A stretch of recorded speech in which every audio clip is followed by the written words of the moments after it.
be up to her. No. Up to their trailblazing now. Oh, it sounds like this ideal kingdom is no more. That's right. The people chose to wake up at the end. You can't see tomorrow when drowning in sweet dreams. This individual's law acknowledged only gods and constructs, leaving no space for humanity. And yet, the fact that he could accept defeat and resume his journey shows a rare self-awareness and clarity of mind. You are also very self-aware, 𝗵𝗻𝗻.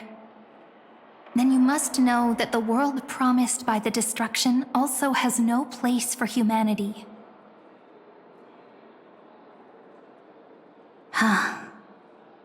I am indeed very aware of Lycurgus's honeyed words of deceit. I have seen enough. Take me back.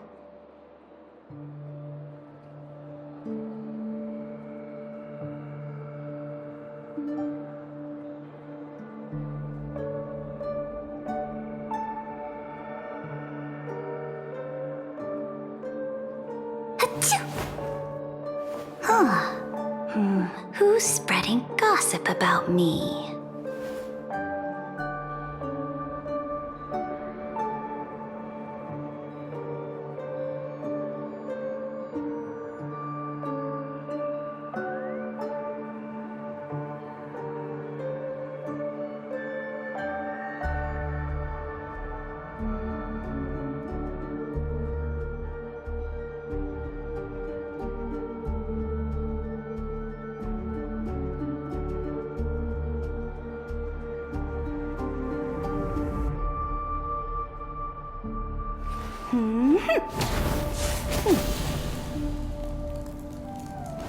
Let us set out, my followers.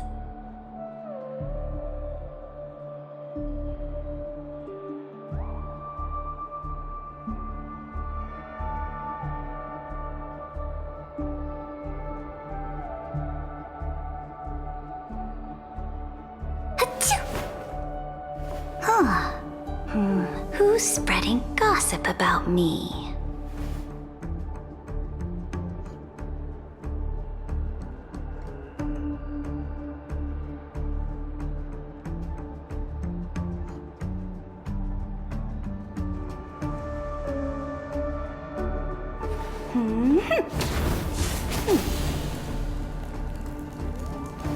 Let us set out, my followers.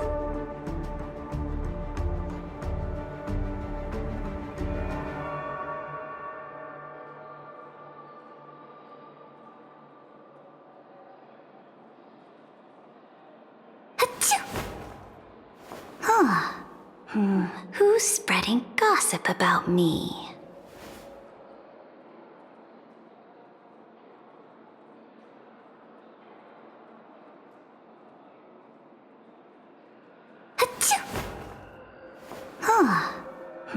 Who's spreading gossip about me?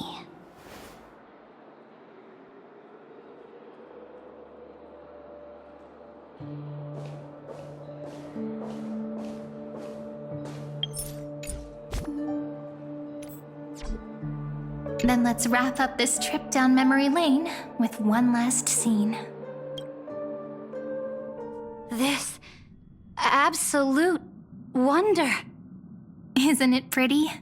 That's our 𝗵𝗻𝗺rius. Our world flows and meanders in this endless band of light. Though we were born from the designs of the gods and are not yet truly alive, the Chrysos heirs of 𝗵𝗺rius still chose to stand against fate and carved a legend no different from that of humankind. Will you really renounce the heroes in this world's previous 30 million cycles, 𝗵𝗻𝗻rator? Including even yourself. Will you bow to brutal destiny and allow that puppet master named the destruction to have their wish? I know what you want to do, sidekick. You want to use that deliverer's memories to influence me and tilt the scales of law toward her and the two geniuses. You really saw right through me, 𝗵𝗻𝗻rator. How can one rule an empire if one is incapable of understanding people's minds?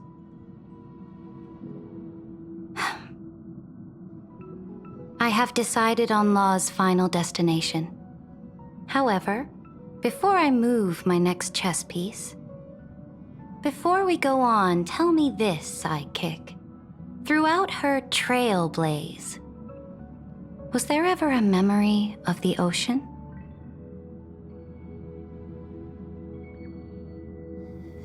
The ocean. My cradle. My home. You shall complete your conquest in the ocean at the boundaries of this world, and eternally slumber in the sound of tides. You shall eternally slumber in the sound of tides, and complete your conquest in the ocean at the boundaries of this world. Our prophecies aligned as flawlessly as a sea snake circling upon itself. An elegant loop, like a joyful hymn, like the circulating ocean current, like our two fates, like 𝗕𝗰𝗸 itself.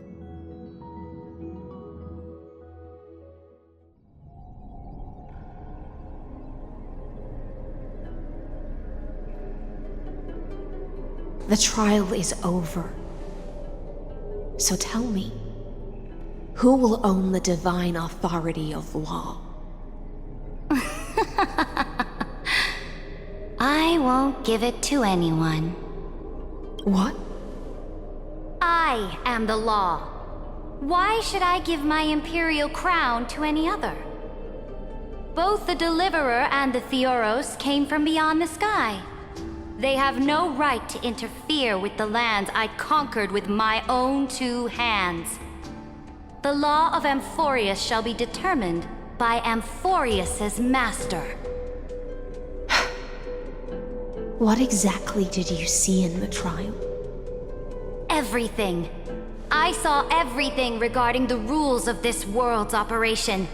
I saw the laws of extrapolation that 𝗕𝗏𝗄 spoke of. I saw the ultimate protocol. As long as I offer a sacrifice of equal weight, I can rewrite the laws of this world according to my will.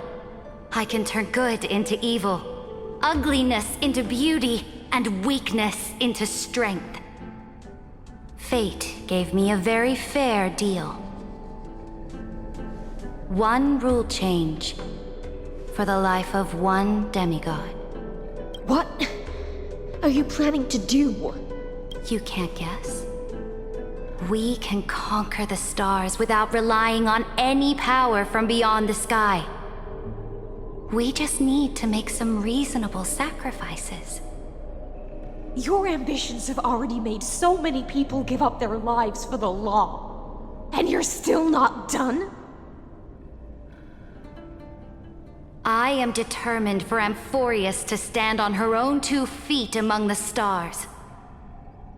You are beyond reason. You think such a simple and hypocritical statement can justify your atrocities. There's no new without destroying the old. That's what you consider an atrocity? Ironic, for that is also the unchanging law of 𝗕𝗰𝗸s's revolutions.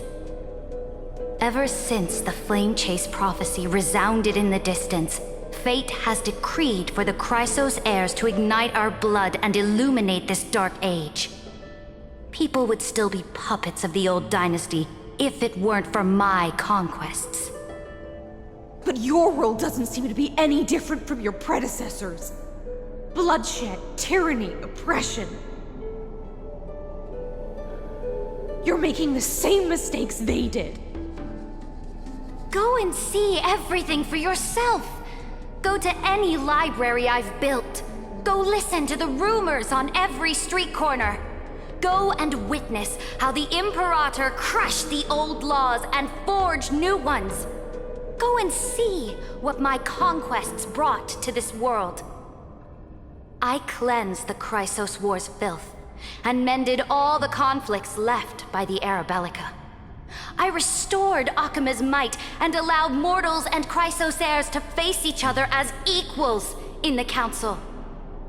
I punished all sins and rewarded all achievements. I smashed 𝗘𝗃𝗄𝗃𝗀's shackles, united humankind to save themselves, and started the Flame Chase era. That's what the Imperator has done in her glorious life. So now, hearken to my final words. History will eventually forget 𝗤𝗏𝗏. But it will never forget the Imperator's people or the Flame Chase era she began. Final words?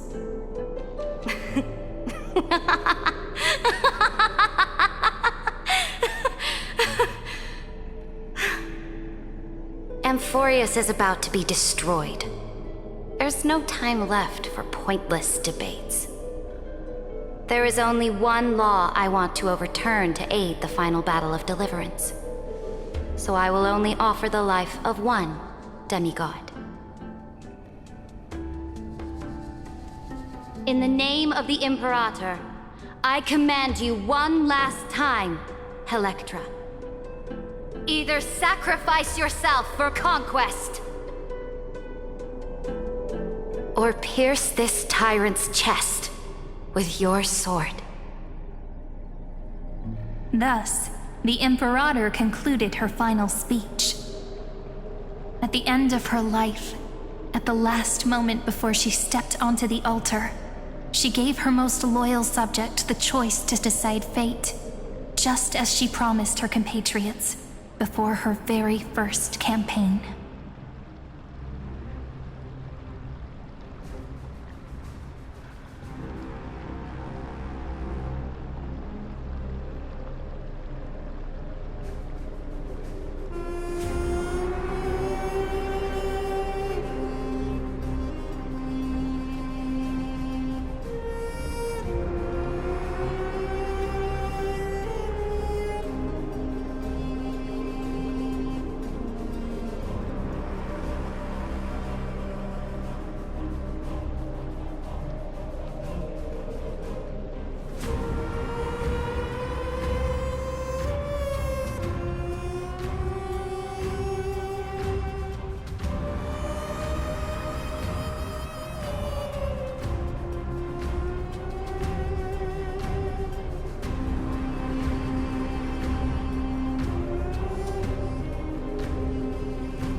My blood flows in you now.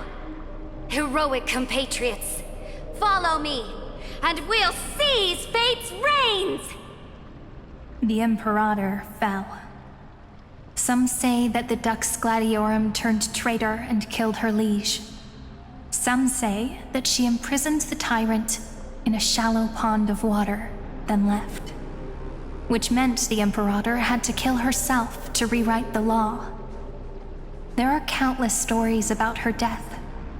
All we can be sure of is when the knight left the vortex, the Imperator was still mumbling about their past conquests together. The beginning and the end of her existence. Imperator, wait! How could someone of your status come to the front lines? Let me be the flag bearer! The troops defending the pass to the west of the grove, have they surrendered? They ran as quickly as they could when they heard your name. The Golden Cocoon Pass is now in the First Legion's hands. Good. What about the 𝗘𝗿𝗁𝗵𝗁 militia? The Third Legion set fire to the mountains and flattened everything west of the basin. They just need a few more days. That is enough. We cannot afford to miss an opportunity for victory. Lastly, how many 𝗲𝗏𝗍𝗔nian cannons are left? They are no more. The 2nd and 4th Legions have destroyed them all. Very good. They now have no way out, no reinforcements, and no artillery support. We will be able to liberate the Grove of Epiphany in the blink of an eye. We will launch the final charge 1 quint after the curtain fall hour tomorrow. Remember, as long as the Alliance's flag still flies on my shoulders, you must keep moving forward. Take no prisoners among the enemy's soldiers. All sages who resist are to be captured and tried according to martial law. And do not destroy any books. Now go! Notify the entire army. Understood!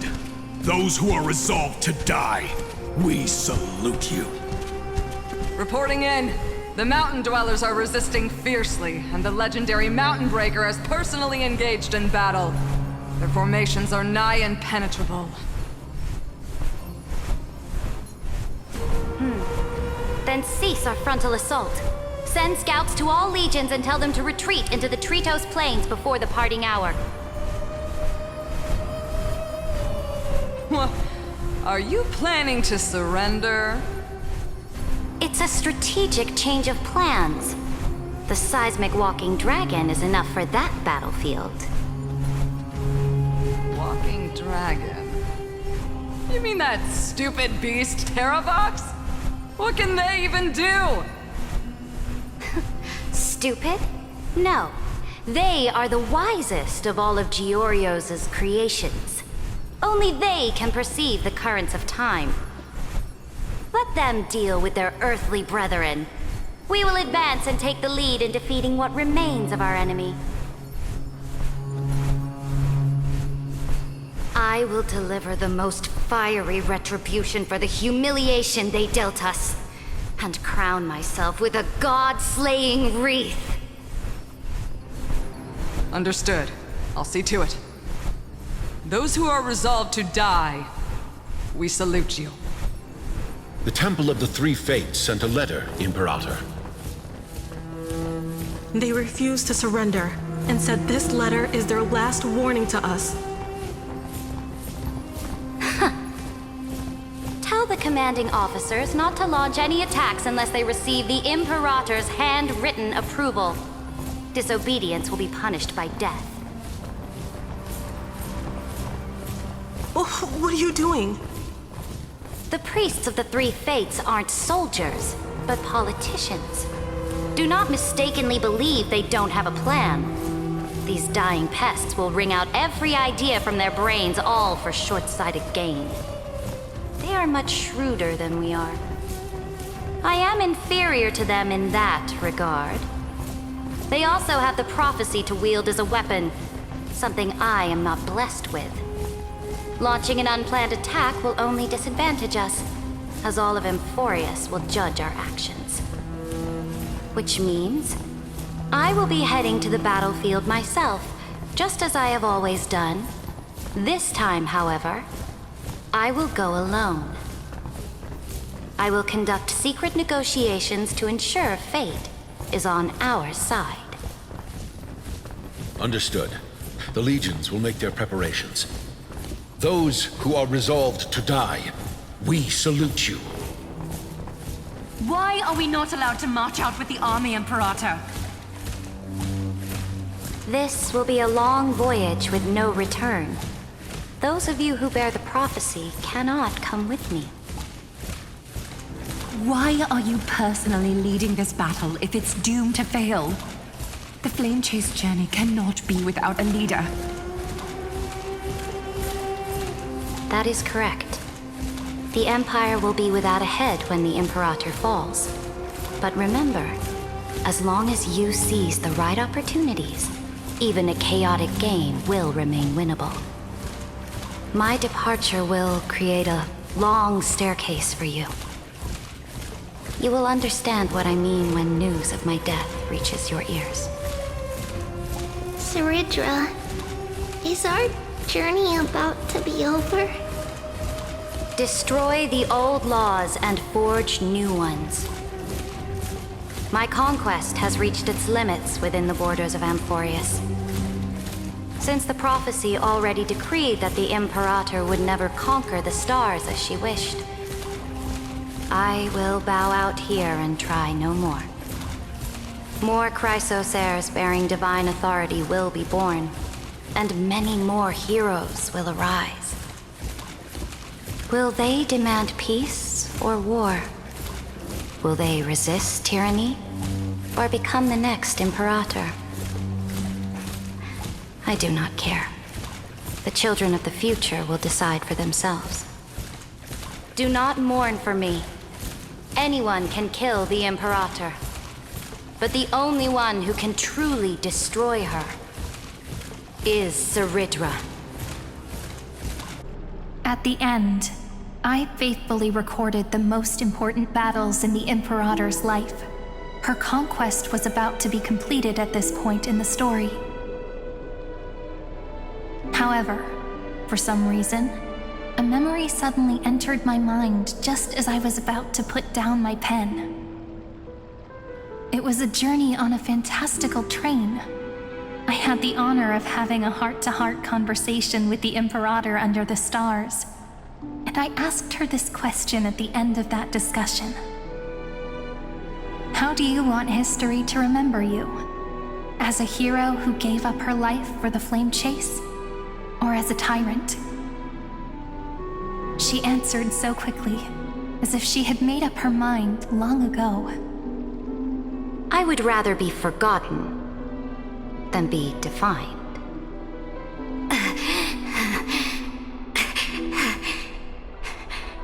Because the law can be neither eternal nor unchallenged. And only humanity can pen laws into history's pages. Now, I have shattered the greatest law of 𝗵𝗺rius. The game is nearing its end. 𝗥𝗶𝗹. Even though you killed the Imperator in the previous 30 million cycles, this time you finally found your own law. Then High Sealance Electra.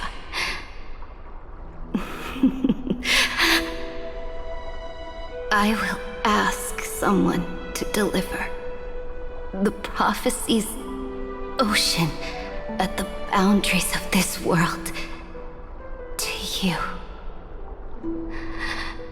Will you choose to swim into that ocean, I do not care. Do not care.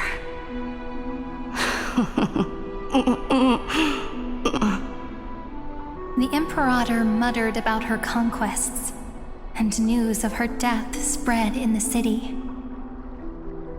Freedom! Liberty! The tyrant is dead! Go! Shout this news in the streets! My people, my fellow elders, do not panic. Stand your ground. That usurper has paid for her ambition with her life. People once cheered for my ascension, and now they cheer for my fall. No matter. I am fond of applause.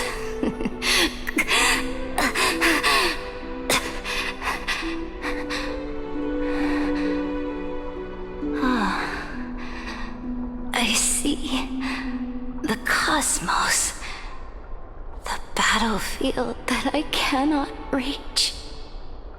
I will return in the next cycle. The stars will hear my legion's war drums, hear the great name of the Imperator, hear Amphorius's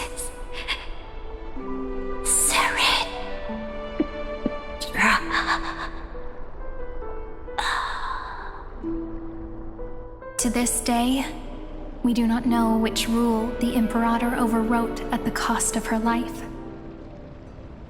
Perhaps the truth will only be revealed at the moment of checkmate, just like every chess game she ever played.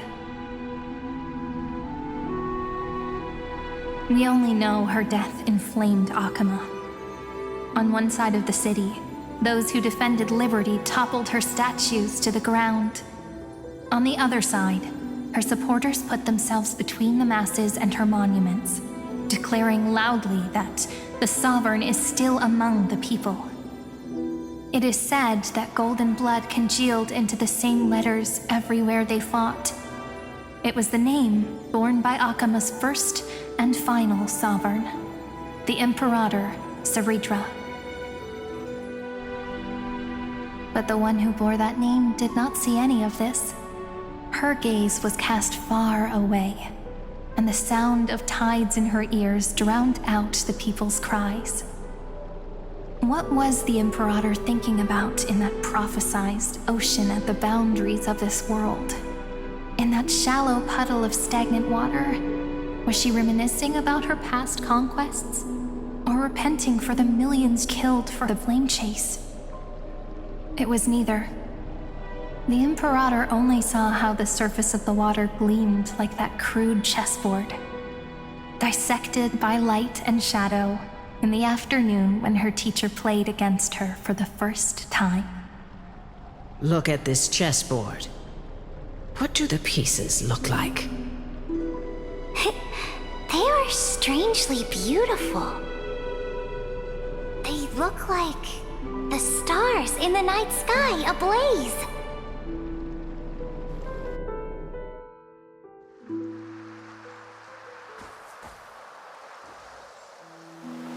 From that page emerged an ocean so vast, so pure, not a single trace of corruption. Is this 𝗔𝗺? Electra, my subject. Ever since you walked out of the tainted ocean and pledged yourself to me, I have seen the abyss in your eyes and the emptiness in your heart. That was why I promised you a new ocean, where the Imperator's ambitions would serve as the currents, and loyalty would be its light. Electra, my subject. You have done your duty as my blade. the prophecy has now made its final decree on the road I intend to walk. My conquest is doomed to never reach the stars. But the Imperator never makes empty promises. So take this memory, this ocean, beyond the sky, as witnessed by the Deliverer. This is the final gift that the Imperator can leave for her subject.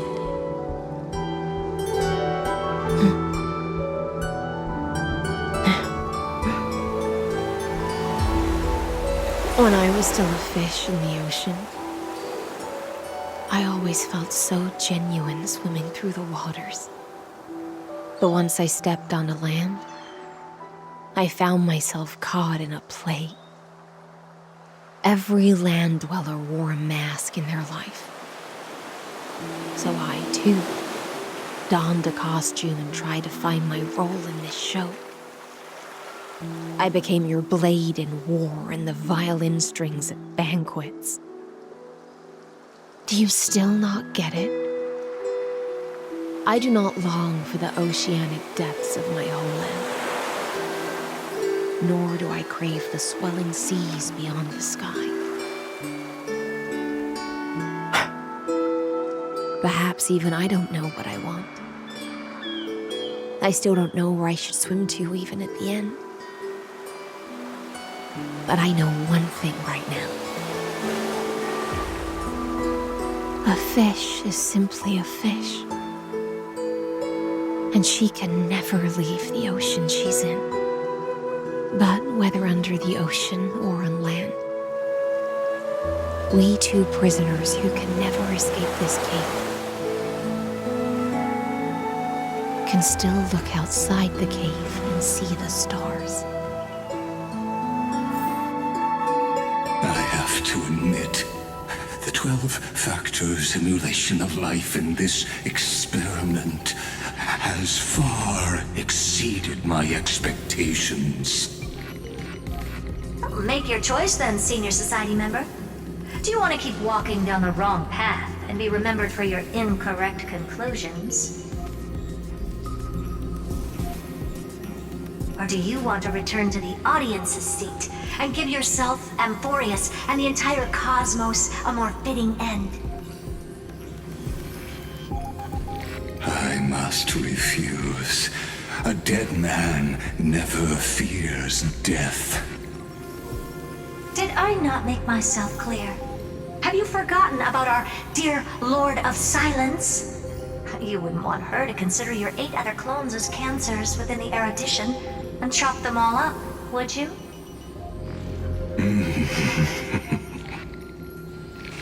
Your logical deductions are vastly different from mine. Therefore, allow me to provide one more academic recommendation. Listen, my peers. Why don't you look beyond this world, just as the Chrysos heirs did? Re-evaluate your calculations and take into account all enemies in the upcoming war among the eons. Amphoreus is not a place where 3 paths entangle, but where 3 paths fight to the death. You used Memoria to resist me, but did you not consider the possibility that the Remembrance and their children might have taken this opportunity to join the fray as well?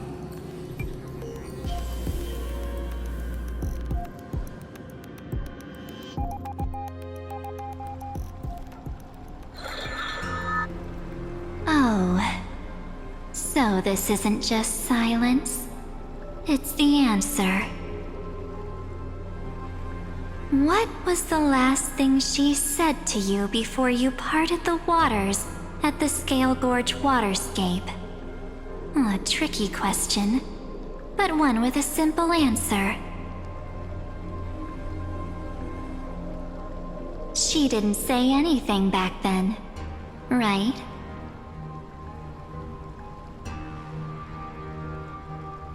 That's correct. And now I'm sure. You are not March 7th. There's no way she would remember that detail.